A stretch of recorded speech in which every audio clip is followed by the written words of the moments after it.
Berjumpa lagi dengan saya, Coach Randy, di channel Sentuhan Ajaib. Assalamualaikum warahmatullahi wabarakatuh. Berjumpa lagi dengan saya, Coach Randy, di channel Sentuhan Ajaib. Baik, di kesempatan kali ini saya ingin memberikan satu pengetahuan tentang fenomena keilmuan yang dikaitkan dengan berbagai macam penyakit, permasalahan, atau hal-hal yang sifatnya di luar dari logika manusia, yakni tentang keilmuan sihir atau black magic. Di berbagai wilayah disebut dengan sebutan yang berbeda-beda. Ada yang menyebutnya tenung, bahkan di luar negeri ada yang menyebutnya voodoo dan berbagai hal. Yang jelas, di dunia ini black magic atau ilmu hitam, atau di Indonesia dikenal dengan ilmu sihir, sudah ada dan mengengker atau tertanam di otak manusia secara turun-temurun. Hal inilah sebenarnya menjadi sebuah landasan kenapa ada sebuah penyakit ataupun hal-hal yang sifatnya terjadi pada diri manusia dan di luar logika. Baik, di kesempatan kali ini saya akan memaparkan kepada Anda secara detail sesuai dengan kapasitas dan pengetahuan saya tentang keilmuan sihir dan bagaimana cara untuk mengatasinya atau membenteng diri kita dari keilmuan sihir tersebut. Saksikan video ini hingga akhir agar Anda tidak gagal paham. Terima kasih. Sebuah ilmu hitam atau sihir, kenapa bisa masuk ke dalam diri manusia? Apakah benar hal itu? Bisa ya, bisa tidak. Sebelumnya saya akan membagi beberapa hal dulu supaya Anda memahami. Yang pertama adalah tentang sihir yang benar atau sungguh-sungguh seseorang itu terkena sihir. Yang kedua adalah secara psikologis, di mana tidak ada sihir tetapi seseorang itu sakit dan sakit sungguhan dan merasa terkena sihir. Kemudian yang ketiga adalah sihir sebenarnya tidak bisa masuk kepada dirinya, tetapi dia yang membuka energi tubuhnya secara psikologis sehingga sihir itu bisa masuk ke dalam diri seseorang tersebut. Kemudian yang selanjutnya atau yang keempat adalah sugestivitas yang terlalu tinggi atau ketakutan yang luar biasa atau meremehkan sehingga seseorang itu menjadi takabur. Baik, di sini akan saya jelaskan secara satu persatu sehingga Anda bisa memahaminya. Yang pertama, tentang sihir yang masuk ke dalam tubuh manusia secara nyata. Hal ini biasanya dilakukan oleh seseorang yang sudah jelas seseorang ini adalah orang yang tidak memiliki keyakinan kepada Tuhan, atau saya lebih mengatakan dalam bahasa kasar, yakni ini sudah bersekutu dengan setan, dengan iblis, sehingga seseorang ini menjadikan keilmuannya menjadi sesuatu yang tidak benar. Pada dasarnya tidak ada sebuah ilmu hitam itu. Ilmu putih pun tidak ada. Karena ilmu itu adalah sesuatu yang tidak berwarna dan kemudian kita yang mewarnai sendiri. Seperti halnya pisau adalah sebuah kebendaan. Kemudian kita menggunakan pisau itu untuk apa? Jika menggunakan pisau itu untuk memasak di dapur, maka tujuannya benar. Tetapi jika pisau itu digunakan untuk mencederai atau melukai orang, itu sangat tidak benar. Nah, seperti itulah konteks antara ilmu hitam dan ilmu putih. Ada seseorang yang terkena sihir. Satu misal, tubuhnya tiba-tiba mengeluarkan benda-benda yang tidak rasional seperti paku, silet, kawat, dan beberapa hal. Bahkan ada juga yang mengeluarkan sebuah batu-batu, batu kerikil, atau juga ada binatang yang hidup seperti keset atau ulat. Dan ini di luar logika. Tapi apakah benar itu terjadi?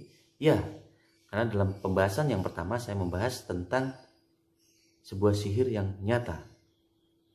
Dan itu terjadi. Kenapa itu semua terjadi?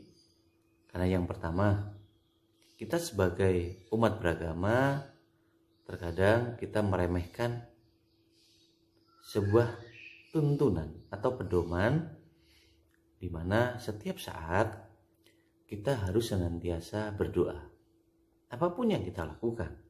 Terlebih apabila Anda sebagai umat Islam, tentunya ketika kita makan, kita berdoa. Nyaris segala sesuatu hal dimulai dengan doa. Nah, itu sebenarnya adalah benteng atau protek awal. Tapi kadang kita membenarkan yang biasa tetapi tidak membiasakan yang benar. Alhasil,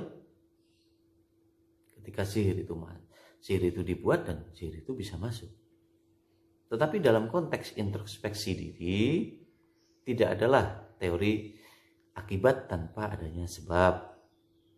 Rata-rata sihir itu terjadi karena sadar tidak sadar, karena diawali dengan perbuatan kita.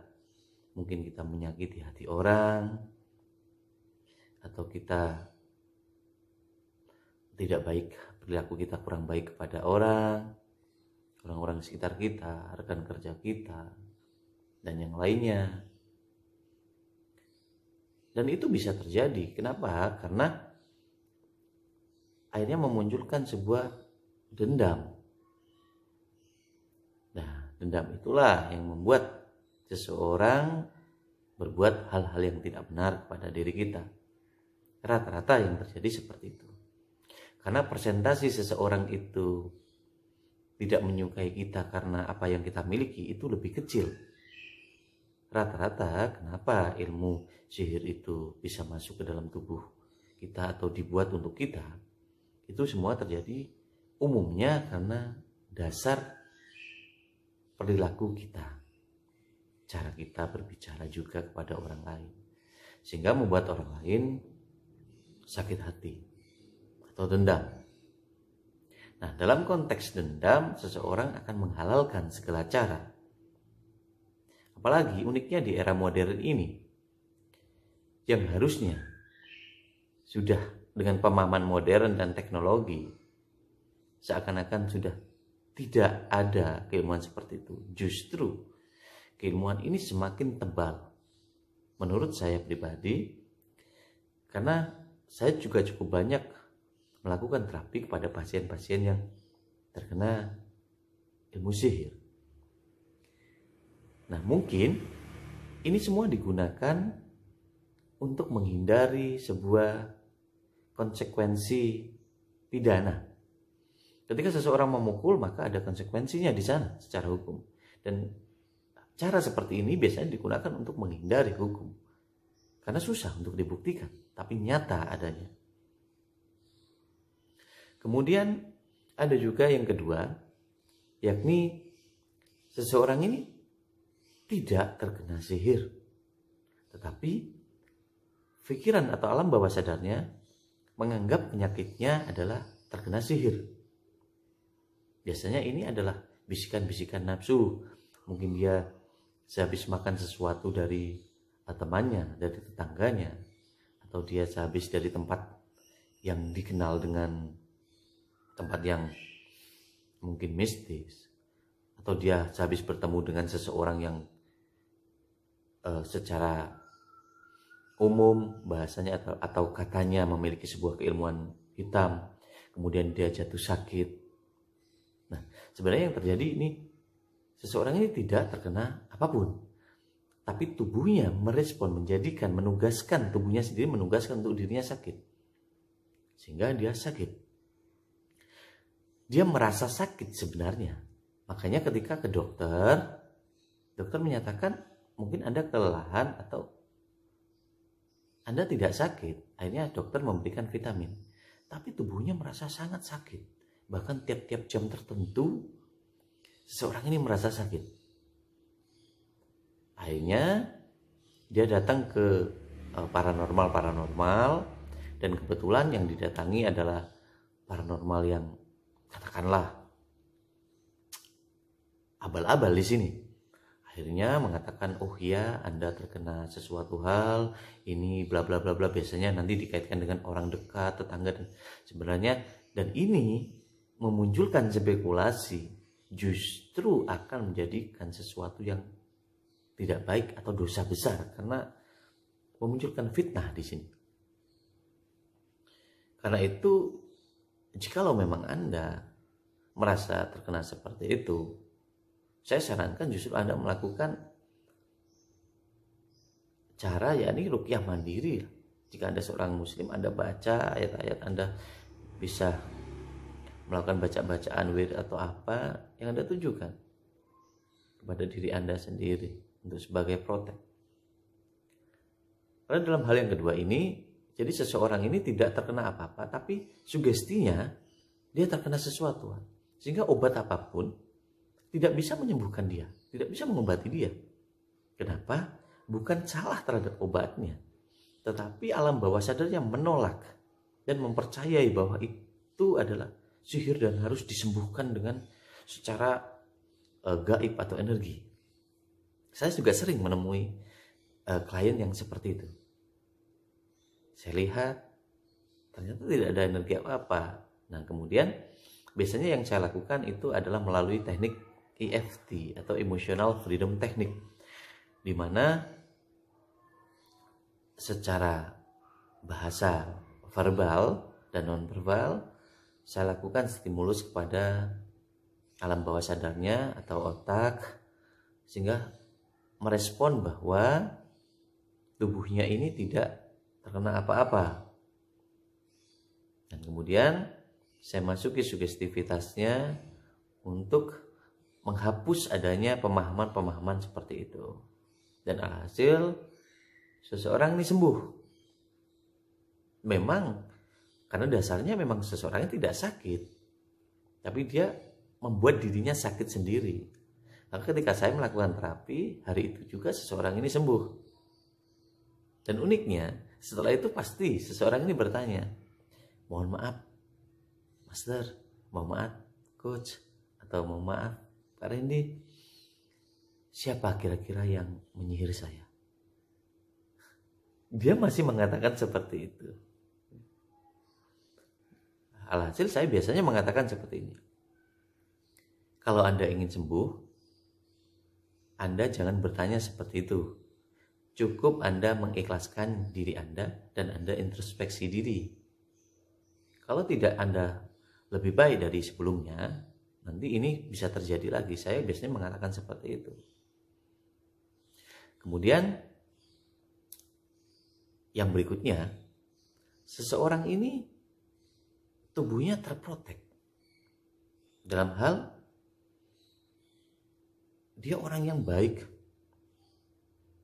Kebetulan dalam satu hal ada seseorang yang tidak menyukai kesuksesan dia, misalkan seperti itu. Dan kemudian ilmu itu dikirimkan melalui bantuan paranormal mungkin ya. Kemudian disihir orang ini. Harusnya ini tidak masuk sihir ini. Tapi terjadi, akhirnya masuk. Kenapa? Karena tubuhnya takut atau mempercayai hal itu lebih dari kepercayaan dia kepada Tuhan. Tanpa dia sadari, akhirnya masuk dan kena. Ada juga saya menerima pasien seperti itu. Kemudian yang terakhir adalah sugestivitas yang melebihi dari takarannya. Sehingga setiap sesuatu hal, misalkan seseorang ini di tempat yang dikenal dengan tempat angker, kemudian seseorang ini mendengar ada temannya yang memiliki keilmuan seperti itu, besoknya orang ini sakit. Dan uniknya kalau dites, misalkan dengan termometer, dia memang tubuhnya panas, sakit sungguhan. Nah, kemudian dikaitkan dengan hal-hal seperti itu. Padahal sebenarnya tubuhnya sendiri itu sakit karena otak atau alam bawah sadar tanpa disadari memerintahkan dirinya untuk sakit. Dan ini banyak manusia yang tidak menyadari ini. Salah satu contoh, biasanya ini ada di masyarakat Jawa. Dan kebetulan saya sendiri tinggal di Banyuwangi, dan Banyuwangi sendiri mungkin Anda tahu bahwa Banyuwangi sendiri cukup terkenal, cukup melegenda untuk fenomena ilmu sihir itu, ilmu santet, ilmu sihir itu. Nah, di sini ada pemahaman, satu misal seseorang ini ada tetangganya meninggal. Kemudian pada waktu tahlil atau tujuan biasanya diberikan juga makanan. Dan seseorang ini tidak mau makan. Karena kalau makan makanan orang meninggal, tubuhnya akan sakit. Dan ketika seseorang ini membuktikan dan terjadi, orang ini sakit. Pertanyaannya, apakah di makanan itu ada racunnya? Apakah di makanan itu ada ilmu hitam? Tidak. Tapi tubuhnya yang memerintahkan dirinya, ketika kamu makan, kamu harus sakit. Dan itulah sugestivitas. Nah, ini sebuah fenomena yang unik. Kadang kita tidak menyadari hal itu. Nah, kemudian dari pemahaman beberapa jenis-jenis atau sihir tadi, yang pertama memang seseorang yang terkena sihir sungguhan, yang kedua karena sugestivitas, yang ketiga tubuhnya menarik sendiri ilmu sihir itu, dan yang terakhir adalah tubuhnya merespon untuk menjadikan sesuatu itu.